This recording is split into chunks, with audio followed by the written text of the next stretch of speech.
ാണ് യഥാർത്ഥത്തിൽ പറയുന്നത്. അപ്പം ഇതിൻ്റെ ഭാഗമായിട്ട് ഐശ്വര്യമുണ്ടാകും. അങ്ങനെ അപ്പോഴും സ്വർണം വാങ്ങിക്കുന്നതിൽ എവിടെയാണ് ഐശ്വര്യം എന്നുള്ളത് ഞാൻ ഒരു സ്ഥലത്തും സെർച്ച് ചെയ്തിട്ട് കണ്ടില്ല. നമ്മളെല്ലാവരും പറയുന്നത് അപ്പോൾ ആരാണ് നമ്മളെ കൊണ്ട് സ്വർണം വാങ്ങിപ്പിച്ചതുള്ളതെന്നാണ് നമുക്ക് നോക്കേണ്ടത്. ഇതിന് പിന്നെ നമ്മൾ ഈ സാധാരണ ആളുകൾ എന്താണ് നമ്മൾ വിശ്വാസികളാണെങ്കിൽ പോലും ഈ ഐതിഹ്യം പറയുന്നവരോടൊപ്പം തന്നെ സയൻറ്റിഫിക്കായിട്ട് ചില വിശദീകരണങ്ങളും കൂടെ കൊടുക്കും നമ്മൾ വിശ്വസിപ്പിക്കാൻ വേണ്ടിയിട്ട്. അപ്പോൾ അങ്ങനെ ഞാൻ നോക്കിയപ്പോൾ ഒരു വിശദീകരണം കിടക്കുന്നു. ആസ്ട്രോളജിക്കലായിട്ടൊരു വിശദീകരണം ഇതാണ്: സൂര്യനും ചന്ദ്രനും ഭൂമിയും ഒരേ രേഖയിൽ വരുന്ന ദിവസമാണത്ര ഇത്. അപ്പം അതുകൊണ്ട് തന്നെ സൂര്യൻ്റെ എനർജി, അതിപ്പോൾ മേടമാസത്തിൽ എന്തായാലും ഭൂമധ്യരേഖയോട് അടുത്ത് സൂര്യൻ നിൽക്കുന്നതുകൊണ്ട് നമ്മളും കർക്കത്തിൻ്റെ ഭാഗമായിട്ട് വരുന്നതുകൊണ്ട് ചൂട് കൂടുതലാണ്.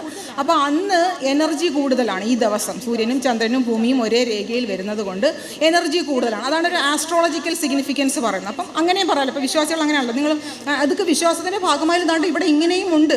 അപ്പോൾ അതുകൊണ്ടാണ്